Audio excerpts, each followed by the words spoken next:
Hello, welcome to Universal Soul Love. This is David Love.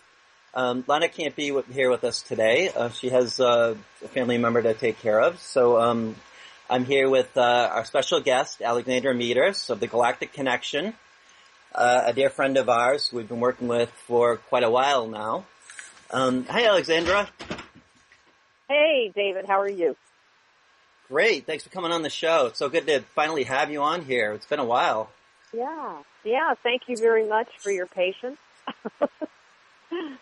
Like you were saying, it's the tests and challenges of life. We've got to just try to push through it, and we're still here. So, it's great to have you. Well, thank you. I appreciate it. Great to be here. Yeah, so why don't you? You're a bit of a celebrity in these circles. You were one of the first internet talk radio shows I was on as a guest many years ago, and it was an amazing show. And you actually facilitated my psychic awakening, my spiritual awakening, and I just wanted to thank you for that. That was an interesting experience, wasn't it? I remember that radio show very well because you were going through kind of a spiritual crisis at the time. Yes. Trying to decide what direction you were going in, I believe. Yeah, and you kind of assisted me along the way, but you didn't give that direct intervention, which I thought was great. You just sort of, you encouraged me and inspired me and guided me, and it was you were very instrumental in bringing me to where I am now. And you have your show on BBS Radio, and now I'm here with Lana, and you're on our show, so things come full circle. I know, isn't it great? Thank you, BBS Radio. Yeah, absolutely. Thank you, Doug, and thank you, Dawn, our producers. They're excellent, very knowledgeable. David, it's really important for people to remember that this is a journey. And what I mean by that is we're not supposed to have all the answers. And this is what gets us impatient. It gets us confused. It gets us frustrated. And it gets us down. Because we either have a perception that we think we need to have all the answers, or we have kind of a sense of failure if we don't have all the answers. And the truth of the matter is, I don't care how enlightened you are, you're learning something every single day the more you open yourself up to allowing the world to unfold rather than having the expectation of what you think you know to be what is supposed to unfold. That's so true. And I learned that lesson over the last couple of years that life is a journey, but it's not the destination, as they say, and it's really about the insights that you gather along the way. And that, it's interesting. I don't know if I heard this from you, but about my goddess experience, the divine feminine essence, which is very strong in you. And I learned that lesson, that we don't know all of the answers, and we probably never will know all of the answers. And so we just have to accept that acceptance is really important. And, I was always on the path of illumination, which is about gathering knowledge from the higher worlds, higher knowledge. And it's the quest for knowledge, but you never really find those answers because we're the ones giving meaning to life. So it's really our interpretation of things. And I've learned that it's all about personal truths anyhow. So we really have to just be satisfied. Well, and on top of that, I think there is a misperception as to what we mean by the truth. Because no one is going to have the same truth. Yes, there are universal laws, okay, that we should work within, or at least be comfortable within, but there are not specific truths that I must align with because you do. And so because of that, that is another thing that I feel just from the countless emails that I receive, that tends to derail people, is that they think that they don't have the truth, when in actuality they really do. They just may have a misalignment of their spirit wanting to go in one direction and their physicality maybe possibly going in another. It doesn't really necessarily have to do with they don't have the truth. Does that make sense? Absolutely. Like I said, I think it's about personal truths, and we're the ones giving interpretation of the experiences that we have in life, and it's may or may not be accurate, and it may be that some people agree with us and other people don't, and we just need to respect and be open to other people's innocent beliefs, and just not get so bent out of shape when somebody disagrees with us. I do believe in the serenity prayer, and that's been my primary philosophy of life, that that we have to accept the things that we can't change, and we need to be able to change the things that we feel are really important if we can, and just have the wisdom to know what really is important. And I guess it's very much it's that balance between the dark and the light. And I talk a lot about the illusion of duality, and I know you know a lot about that. I read your newsletters every day, so I think we're on the same track, on the same page with that concept.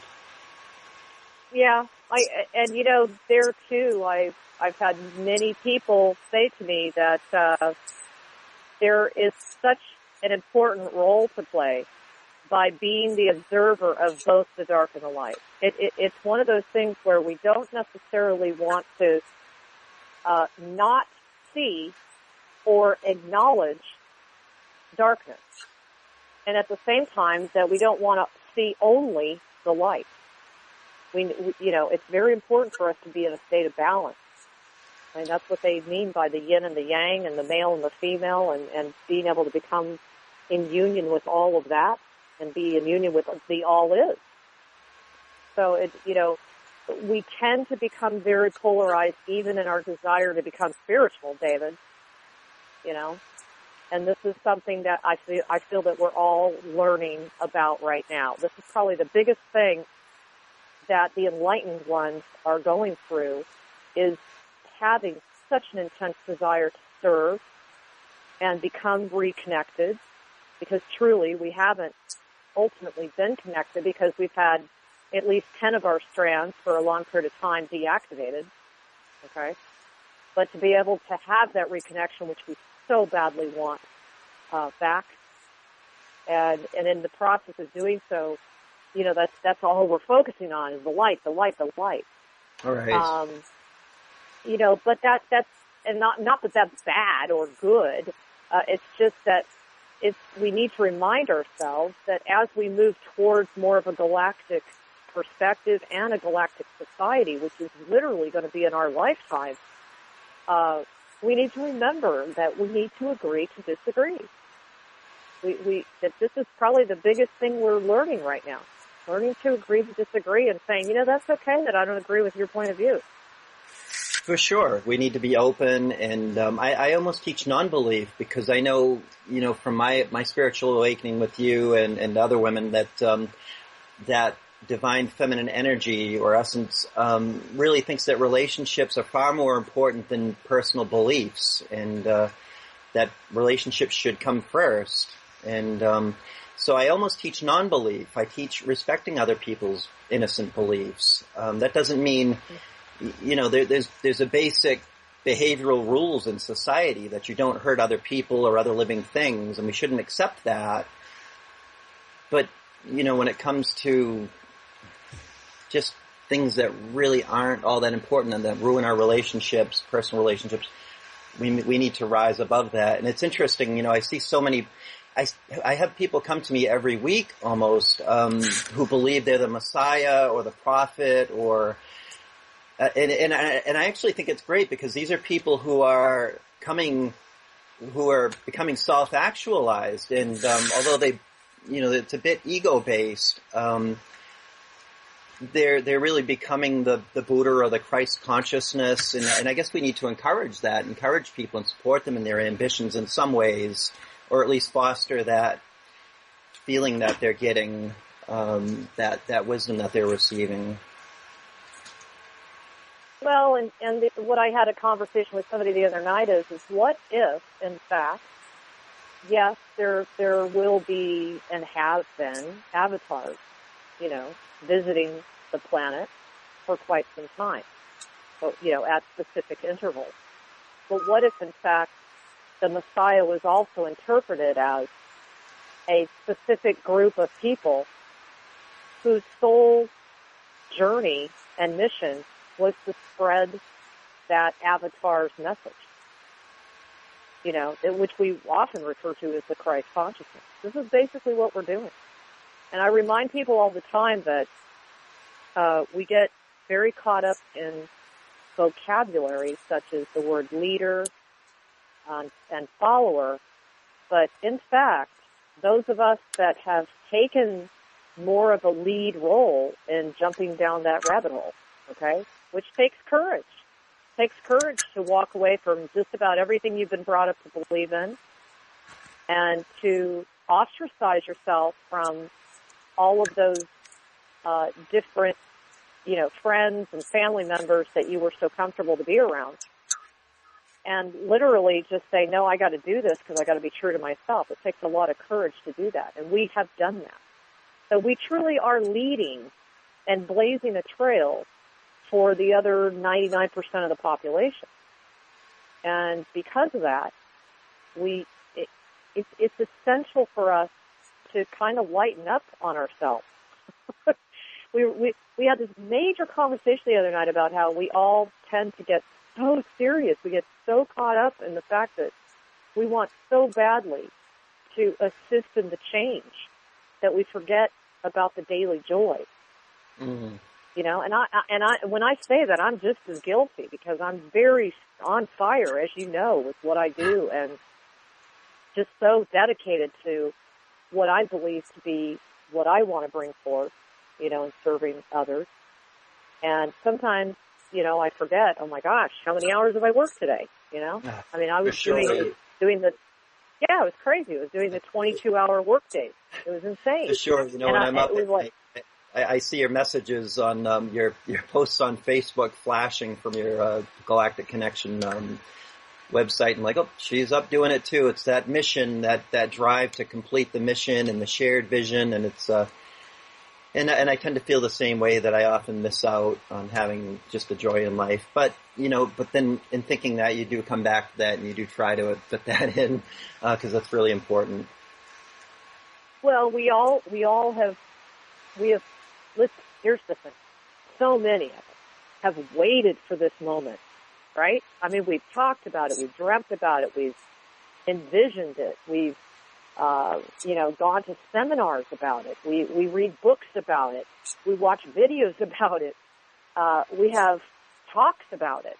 We go away for 4-day meditations about it. Mm. And now we're there. Now we're in it. We are literally in it. That which we've been just praying would come forward. We're like right in the midst of it. This is an incredibly exciting time to be alive. And so I just want to remind everybody, and I think everybody knows me well enough to know that when I'm saying this stuff, I'm talking to myself too.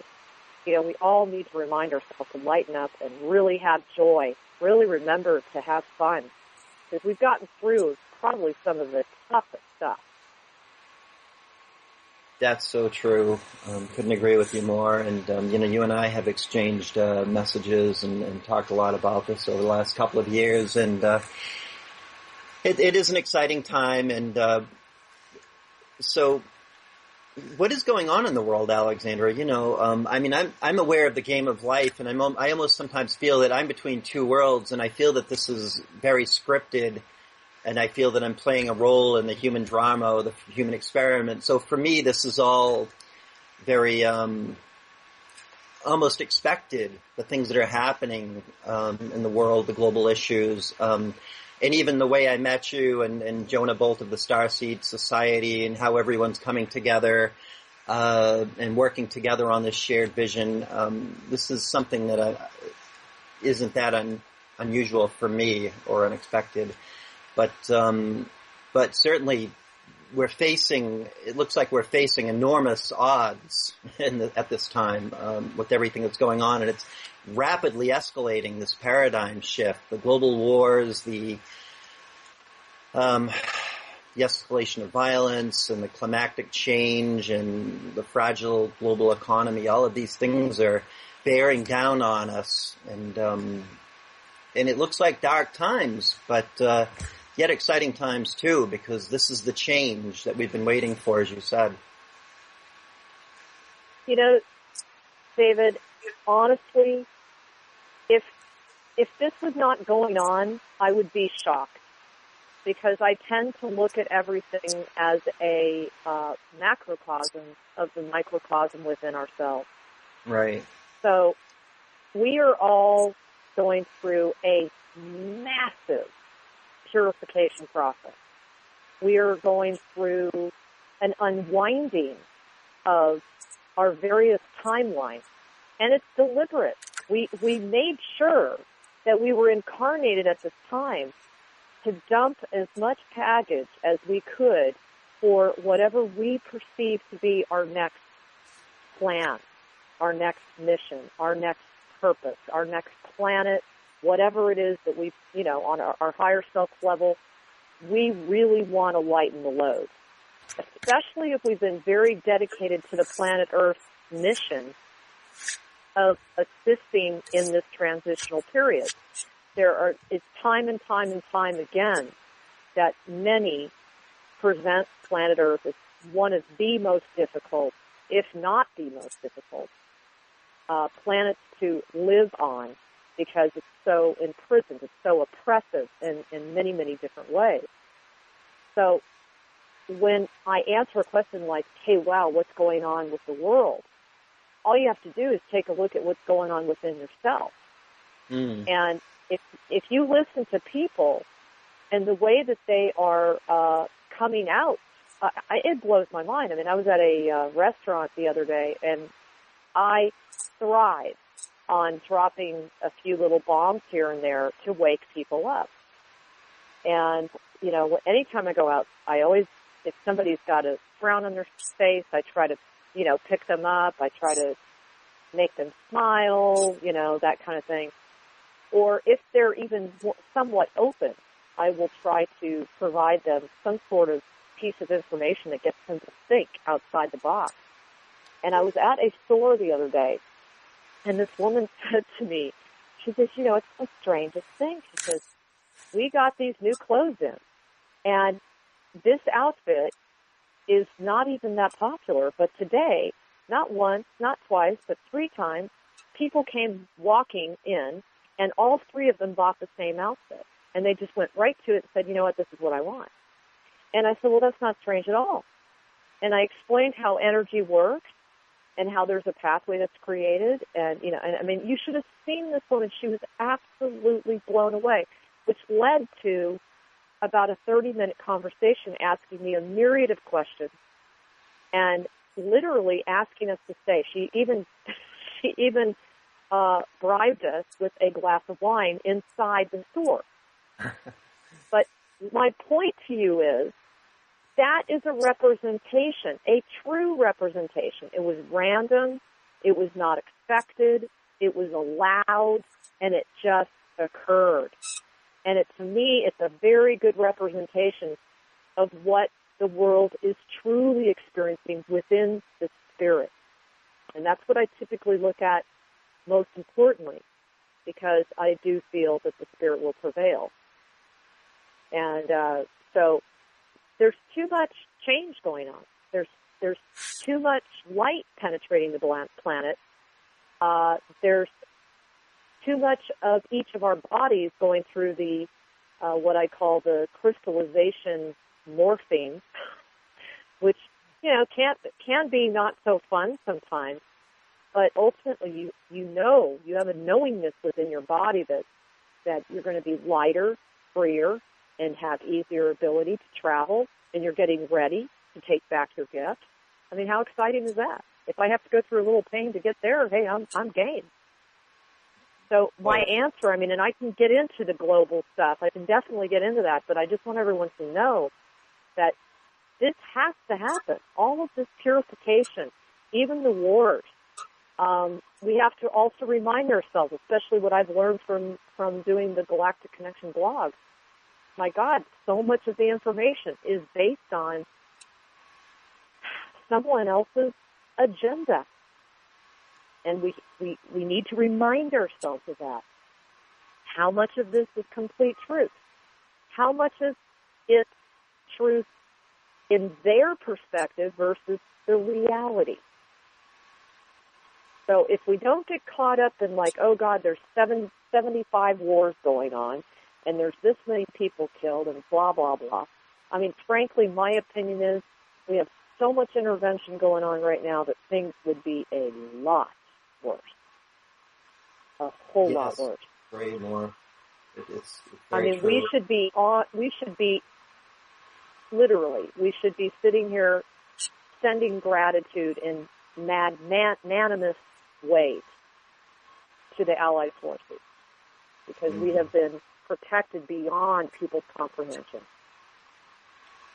That's right. I'm very aware of dark forces or the enemies of humanity, but there's also the allies of humanity who are working on our behalf, that divine intervention. And I've certainly had personal encounters with some of these dark entities and out-of-body experiences. I don't know what some of them were, but heard a lot about them from you and from other people, their names. And so that we have the control that we have over our lives and what we can do.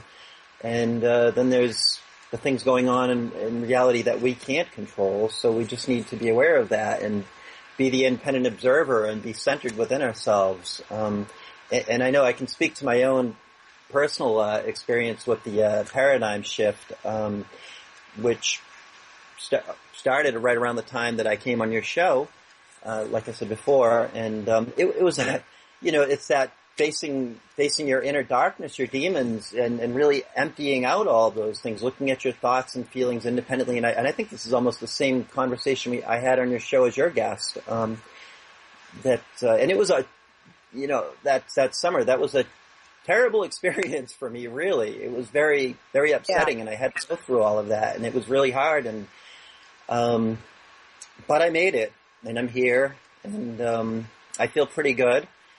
And I can tell everyone. You know what, David? One thing I want to say is I know how difficult that was for you because your whole entire persona was wrapped around this image and perspective of who you are. And that literally went out the window in like the blink of an eye. And you literally had to rewrite your own identity. So I commend you because I know it wasn't easy for you. But one thing I want to also remind you and your audience is how amazing we are that we are walking within the enemy camp. I thought about this the other day, and I'm not trying to be morbid here, but let's just say outside this matrix, or the dome that many people think it is, or the planet itself, or what have you. Outside of this, we perceive it to be that I think the numbers are 98.2% of all extraterrestrials are of the light. Okay? That leaves, 1.8%? And guess where they all are, folks? They're here. And we are walking amongst them. We are in their camp. We are essentially in their realm. And we have survived, and it's been tough. And we have come through against all odds. And things are getting easier. And I've asked a lot of people that. Okay. Psychic attack is getting a little bit easier. I'm not saying for everybody, okay? I'm not diminishing your personal experiences, but I'm just saying overall. I heard from Tori Smith the other day that a decree was made, and a lot of these really nasty weapons that are being used by, like, the NSA and other military factions against us, they have been neutralized. So these things are little by little. I also know what I did last September, October, November with Sandy and Chris in Africa. That was huge. Okay, being able to bring down the Archon population, that was a major, major victory for humans. Huge. That's just one of many, many things. I mean, we had the 7 portals blow open. We had the cosmic gateway open up so that other dimensions of these higher beings that serve the light or have access to us now. We have the accessibility now, where they actually can access us. I was on an interview the other day with Sheldon. He agreed. I kept saying, I swear I know that there's UFOs above my house. I mean, there was low in the sky. And he says, yeah. He says they're camping out in certain locations to protect certain people, and they're also there if you have a higher awareness. So, come on. I mean, that's something new. That's not something that's been happening a whole lot. And this is, even though they're just, the main thing is they're just kind of subtly unfolding. And if I didn't learn anything from the interview I had with Sheldon, the one thing he said to me is, it must be done this way. It must be done gradually so that it does not jar or impact the human race in a negative way. It's just such an aha moment for me. We couldn't handle it any other way. It's all been very amazing. It's been an incredible time, so much happening all at once, and again, not unexpected that we're seeing all of this, especially at such a defining moment for us. Yeah, definitely. And there's a rumor, regarding the world question that you asked me. The rumor goes that Putin was actually in bed with a reptilian faction, which is now, this is scuttlebutt, so we don't know for sure, but which is now a humanoid ET faction. And, I mean, basically, now where we are is the different types of ET races that oversee some of the certain continents, they're kind of going at it right now. So it is getting closer. It's coming to a head. More and more of these beings are very tired. They don't want to keep going. And according to the Anchara Treaty, supposedly that decree has already been put out there that the dark need to knock this off. So that's interesting. I don't know a lot about these things, but this is all very interesting to me. I may or may not have encountered a reptilian. I know we've had Dr. Edwige Bing on our show with Affirmations for Living in the past, on a past episode, and she recounted her experience, out-of-body experience, I believe, with a reptilian. I've heard you talk about archons and the Kabul, and these are things I'm not totally familiar with. My higher self, I've spoken to you about, is the one that they called the God of War, the former God of War, excuse me. But now I believe the God of compassion, kindness, and understanding and love, because I think that we define ourselves, and we don't have to accept what other people, how other people label us. So, this is my life, and I am representing this higher power, and so that, I'm the one that's defining this collective being. So, this divine masculine source. So, but I'm only given as much information as necessary to carry out my role. So, exactly. I receive it as I need it, and I'm getting it from you now, of course, as I always have. I think you even before I met you in an email, you said that we may have had some kind of a past life experience where you were my oracle or something. I'm not sure, but that there was certainly a soul connection there. So, I am starting to pick up on everything that you're saying. Yes, I agree. And I just read something yesterday that's just kind of really been profound. I'm still processing it right now, which is, have we come from the future and come here at this time to literally realign the past to make up for the past? Or have we been born from somebody from the past and we're moving into the future? That's a very profound question. Those are the kinds of things that I mull on from time to time. They would be completely different ways of seeing our reality today. But let's just say that let's just say that we were sent here from the future to assist in preventing something really terrible from the past. It sure makes sense that we're gonna get it right this time. I think you're right. And in mysticism, we don't, that we don't have time. That time is a human-based concept, and that the universe doesn't work on clocks and calendars. So if you were to have an out-of-body experience or become an astral traveler, we would see that we can travel between the past and the future because it's just a mental journey, really. So it's all there. There's no separation in time between realities. And there are so many alternate realities. There are an infinite number. And we do have one friend who I haven't spoken with in a while who said she's a being who's come from the future to make that future happen now.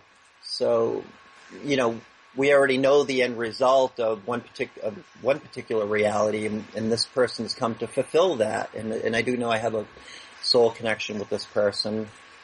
There's always that recognition, that old soul feeling, somehow between people, within members of a soul tribe or a star family.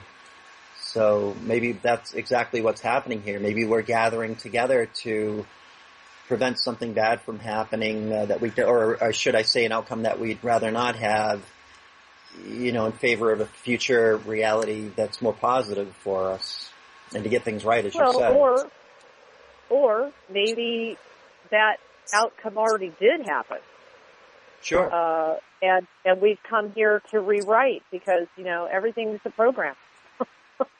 We're rewriting the program. We're creating a new sub-operating system, essentially, Maybe this is a totally new reality for us that we're creating now. I don't know. There's different metaphysical theories on that all the outcomes already exist. But then again, I do believe in the expanding universe theory, expanding consciousness, that consciousness is always expanding, the collective consciousness, and that it's all about spiritual growth and evolution. So hard to say, but those are the answers that we may never know. And even many spirits on the other side do not have these answers. When you speak to mediums and family members come through them and give us spirit messages, they don't have the answers. Usually these answers come from beings in the higher realms. And they may not give us that information. I don't think anyone on the planet really has all of those answers yet. So, well, I guess because we are living under the veil, and we opted to, live within this very restrictive way of creating what we want and seeing how well we can do it without having all of our senses and our gifts intact. This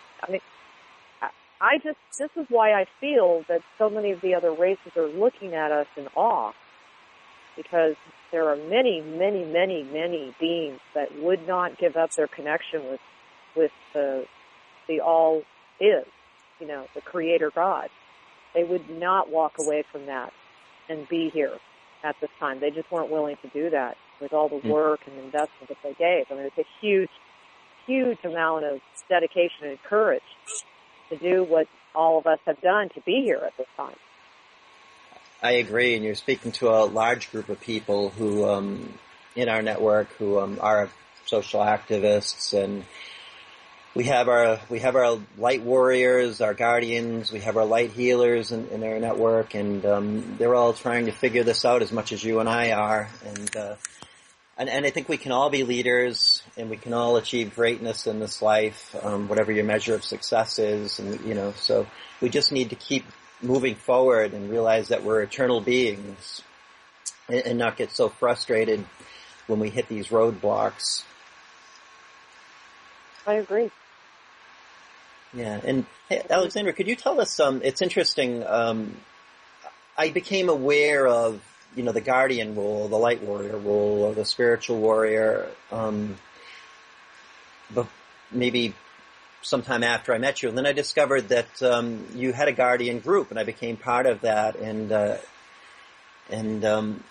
on your website, galacticconnection.com, and it goes back to the Templars, which I'm aware of too, in my own history. So what is that role? I see that as the defender or protector role. Actually, it's a multitude of things. I mean, most people will initially think of a guardian as someone who is here to guard and protect, and that's of course a given. Okay. But it goes far beyond that, and I do believe that there is a very specific group of us that have literally been selected or sent, and it was a mutual agreement, but were selected back into this time period to assist in this transition, to bring forth the encodement and the reminders and the awakening of the Christ consciousness, number one, but also to, I think ultimately, and it hasn't happened yet, but I think ultimately we will be able to bring forth our gift.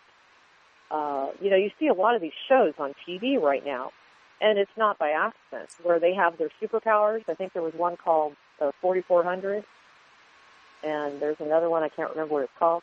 But it's very interesting how each one of them has their own very special gift. And I really do believe that is us that's about to unfold.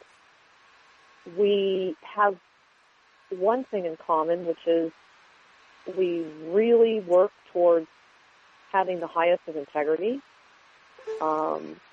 really trying to maintain our focus on the goal at hand rather than getting too distracted with, drama and dissension and things like that, which, as you know, plagues the internet. We basically, we live our lives ultimately for the cause. And we can't help it. It's like we've felt it since we were children. And people thought we were a little bit intense, maybe a lot intense. Sure. You might have caught yourself when you were a kid, when you had really close friends, you might have caught yourself saying, I love you so much, I'd die for you. And this is a very typical kind of nuance that is felt amongst the guardians. We have very unique etheric fields. We have very unique abilities. We are shapeshifters, and that is because we are sent in to very dark, intense places, and we transmute just by our mere presence. Okay, especially depending on how much work you've done, etc. I know some guardians have had to actually calm down their force fields because they were too powerful, to the point where it was almost abrasive. I've even had some people write into me and say, wow, I've gone into rooms where nobody wanted to sit next to me, and I grew up my whole life thinking, what's wrong with me? And what it really had to do with is how powerful their auric field was. And these were people that never even met them. Mm. But the Guardians are a very unique group. I do feel, ultimately, that there is a connection between they and the original purpose, Knights Templar. I do believe that they hold a lot of knowledge even without knowing it at this point, at this stage. And, I mean, I could go on and on. There's just so many things. They definitely are carrying particular ancient wisdom so that level of wisdom and stability is carried through at this time. They are the anchors of light. They have the ability to funnel massive amounts of light when they're doing light work, by the way. Sometimes others that would be doing the same type of light work, that would be too much for a particular type of light worker because that's not their role. Doesn't mean they're worse than, less than, better than, I'm not going there. It's just that's the role of the Guardians. They are here to anchor the grid. They're here to work directly with the planet. And I am all about feeding our energy into the new light grid, not into the existing corrupted grid. Right. I mean, I'm really big about that. We need to create the reality that we truly desire, and I do remember, and the light workers play an equally important role as much as the Guardians do, and everyone has special gifts and talents and knowledge to offer to us. So there's no competition here, and absolutely not. And we, you know what, David? I'm sorry to interrupt you, but I feel so passionate about this. It is time for every one of us to understand that each one of us plays an exceptionally important role, and we've all been chosen ultimately in a certain way to play out that role, and we agreed to it. Not only were we selected, but we elected to do it. So there is no elitism going on here. It's just a matter of, as my father used to say, he was a fighter pilot. And he used to tell me all the time that the most important person in his life was the mechanic. And I said, well, isn't it the pilot? He says, no. He says it's the mechanic because the pilot can't do their job until the mechanic makes sure that the plane flies. And the same is true of us. We each have a very important role to really, I'm going to call it an enterprise, to complete this enterprise that we have all taken on, on a much higher realm that maybe we perhaps don't remember. That's right. There's this coming together where we're sort of rediscovering our souls and our purpose and our passion. So that's part of the paradigm shift that we reach that, and we reach to our higher calling, and we accept that. And for me, for thousands of years, my path, of which I'm aware, was the path of illumination, the path of the mystic, which was an outer journey. And now in this life, thanks to the divine feminine essence, I'm discovering enlightenment, which is more of a heart-centered path. It's more about love. So, but we're like you said, we're all dark and light, and those dark and light are just labels, and it's just duality. We are whole people, so that's part of the rediscovery process. Definitely, and we are really trying to learn the balance of that. And we've been. If you think about it, if you step back and you think about how much we've been subjugated, just the oppression on every level within our life, it is absolutely amazing to me, the human race. I mean, sometimes it just brings tears to my eyes that we don't see our magnificence. People are resilient.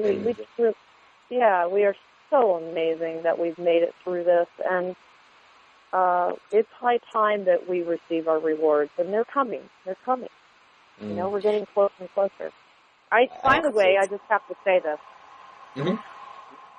I am extremely excited. I am about to, in fact, it's going down tonight. I just had part 1 interview with Stephen Bassett. Are you familiar with who he is? No, I'm not. Stephen Bassett is the gentleman that put together the Congress White House hearings regarding the truth embargo and disclosure with the U.S. government. And you got to catch that interview tonight. It is super major. Oh, awesome. David. Yeah, and it's part 1. There's a part 2, but it's really good news, folks. It'll give you a shot in the arm, as they say. And we can find this on galacticconnection.com. Yeah, and there's a radio tab and there's a radio box. You know, you can find it in either way. Okay. Yeah. Thank you for mentioning that. I think we only have, I don't know, maybe less than 5 minutes left, and I did promote on the show that you'd be talking about Michael Tellinger and your work in South Africa with him, but you do have your interview with him on your website too, and also with Jonah Bolt on Starseed Society, Starseed Radio. So maybe I don't think we have time to really go into it now. But well, in fact, I need to talk to Michael and hook up with him anyway. I may be doing an updated interview with him pretty shortly, and I did just talk to Jonah, and I'm supposed to be hooking up with him as well, so maybe we'll have something about that. But there's always another time, right? There is. As long as we're here, there's another time, so, we can certainly have you on our show again. This has been a great show. Lots of great information from you. Really appreciate it coming on our show. I know Lana wanted to ask about Nibiru, Planet X, if you had a minute to talk about that. I think that's sort of a big topic, but... It's such a hot topic right now because of the new interview that came out through Project Camelot. And he is basically saying that, in 2016, Nibiru is really going to be causing a lot of issues on the planet and everything. I don't know. I guess the difficulty I have, and this is what I'm going to leave everybody with, is for us to come so far and to have such a massive amount of light opening up the planet, and I mean massive compared to even a year ago. And all of us, don't forget, it's not just an external. It's not just opening up portals and gateways and all kinds of things. Not just grid lines. It's us. We're becoming lighter, and we're like little portals of light. Right. So I really firmly believe, is that where we want to go? We're creators. We can do this the way we want to do it. And I keep reminding my clients all the time, there are no more rules. This is a whole new ball game. This is the there isn't this rite of passage stuff. Okay? We are creating a whole new world. We are creating a whole new set of protocols, or whatever you want to call it. Is that what we want? We want to be in darkness for a year? I mean, honestly, I really believe that we can create whatever we want with the assistance of the light. Those limitations that we perceive are just limitations of the mind, and we have unlimited possibilities, and we are really offspring of the collective source, the divine intelligence. Mm-hmm. So we can create any reality that we desire, and I learned this truth. I used to fear these dark entities when I encountered them because they come in fearsome forms, but I realized it was just fear, and they no longer even come near me because I don't accept it, and I know better. And we are more powerful than any of these. I'll say this now, I don't care who's listening.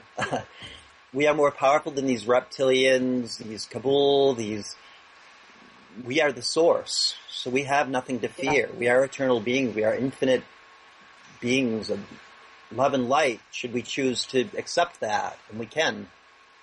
So. Agreed. And that's what makes the human race so special, is that we do have special gifts. Why else would they want to be hybriding with us? Why do they want our eggs? Why do they want to abduct us all the time? Why are they obsessed with us, folks? It's because we have what they don't have. And we can do this. We can create our new reality just the way we want to. We just need to unite. Well, we've got about 45 seconds left, so I just want to thank you for coming on the show, Alexandra. This was excellent. You are most welcome. So grateful to you for everything. Well, you too. And you keep up the good work. Thanks, Alexandra. We'll be in touch. And just want to thank everyone for listening in, and we'll see you next time on Universal Soul Love. We have Sasha Stone of New Earth Nation coming on our show in a couple of weeks. So we're really looking forward to that. See you next time.